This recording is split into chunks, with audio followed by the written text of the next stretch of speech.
something that we had talked about, Chad, is your employees controlling you, or like having a lot of shame or guilt, or them saying things like, well, you should be here all day, or, well, that's your responsibility, right? Or this is how we've just done it. Or this is how we've done it. Or this is what Chad needs to do, right? Can you talk a little bit about the transition that you've gone through in the last 6 months and the mindset shift you've had with your team? Because you've got a really solid team. They've been there for a minute. They respect you. They love you. What's your relationship? What was your relationship like with your team? And maybe what is it now? So I think we can, I want to preface this a little bit with Steve and I kind of like broke this down one day. We were trying to do SOP stuff, and we had to separate from it for a day and just talk about this stuff. And we kind of tracked it back to kind of how I was brought up. I'm the youngest in my family. And it was the deal that, you know, somebody would show up with groceries. If you weren't on your feet out there helping them right now, like, you were in trouble, you were hearing about it. And so it was always about helping the older people or helping somebody else. It was never about you. It was always about everybody else. And there can be really good things that come from that. Don't get me wrong. So coming into business, you know, one lady that works for me, she's 50 years old. And so I have a hard time telling her what to do. Not that she doesn't do it. It's that in my head, I'm like, who am I to tell her, you know, my senior, what to do? And then the other two girls that work for me, they're 2 years younger than me. So they feel like they're my sisters, my age. And, you know, sometimes asking them to do something that's not like their regular job, I feel like I shouldn't ask them. So say if we really need help cleaning screens, I'm thinking in my head, like, they're going to tell me no. They're going to tell me no, that's you do it. You know, they're going to tell me this. I walked in there one day after Steve and I had this talk, and I said, hey, we need to get to cleaning more screens right now. It's playoff season, so we're going through a ton of them. And they literally said, okay, yeah, I was thinking about doing the same thing. And they pitched in. You know, so I've got this stuff. I tell myself these stories in my head real bad about, you know, wanting to wear their emotions on my sleeve before I even ask them to do something. And odds are, what I've learned is, if they're going to get a little upset of it, Steve kind of taught me this, if they're going to get a little upset, they might be upset for 5-10 minutes and they'll get over it. You know, we're not going to go out and say something rude to them. It's just asking them to do something. That's all it is. Ask them for help. How did that feel after? Because I feel like I do the same. In fact, I do it so much that I have a post-it here. Let me show you this. I have a post-it note here. It says, step 1, give appreciation. Then step 2, give direct feedback. What exactly do you want? Instead of beating around the bush, like, literally, what is the outcome you want? And I put it right here. But how did that feel for you after? Like, did it change, or is it a skill that you're always working towards? I'm trying to hone it, and this is a key leadership skill that I'm trying to hone and get better at. Man, I don't know how religious y'all are, but you could trace this back to Jesus doing it. There's examples all over the place where you, on that post-it note right there that you just had, is you give the praise and the recognition first, and then you're going to critique them, ask them to do something after that. Unless it's just so bad that you can't praise them for anything, and then you just got to get down to business. You know, maybe there's other problems there. Yeah. Right. That's it. Do you have that, Steven? I feel like you're more direct out of all of us, but do you still have that, or? Yeah, like you feel guilt or shame, like before you even, you know, it's like sometimes like writing up, you know, a job, and then I remember before I would just knock it down before I even send it off. It was like, who am I negotiating with? Just myself. Yeah, I think our perception of what our employees think is completely different than what they actually think sometimes. And I think, Chad, you know, going off on that, there was this expectation that you had to be in there every single day. And if I'm not in there, they're going to be like, what's the owner doing? He should be in there. How did that change, or what'd you do? You know, I think it starts with putting it out there and labeling the situation first, and, you know, making it known what you're trying to achieve, and then they can kind of get on board with it. But if they think they don't know why you're not there, then they think you're just being lazy. They're working hard, but you're not. That's what's almost in some people's mind, or that's still just in my head. But if they know that, hey, I'm trying to get in here and then I'm going to leave so that I can do focused work because I can't really do it here, they'll understand that. But I think it starts with putting it out there first, making sure everybody's on the same page. You get buy-in about it first.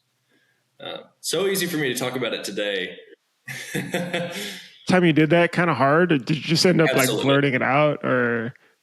Oh yeah. And if I bring in something new, I'm not sure how they're going to react to it. I'm nervous as all get out, and I don't know that they know that, but I can feel the bugs, the butterflies in my stomach about like, what are they going to say? Sometimes we convince ourselves out of ideas, or we convince ourselves for the other party before we even actually try it, or we just like over rationalize it, or we overthink it. And then if we actually played it out, it might not be that same situation. One thing, Chad, that like when you started to make this transition where you're like, I'm not going to reclaim the screens, I'm going to deliver bad news, and I'm not going to be here as much, and that's not your problem, that's mine. How did you ensure that when you left, shit didn't hit the fan?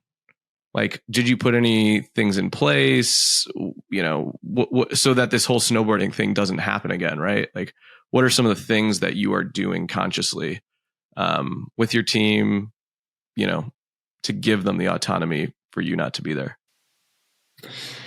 I think preparation and going through scenarios before you leave for a week. And so like if I can try to leave for a morning and leave for a day and then see how that goes before I leave for a week.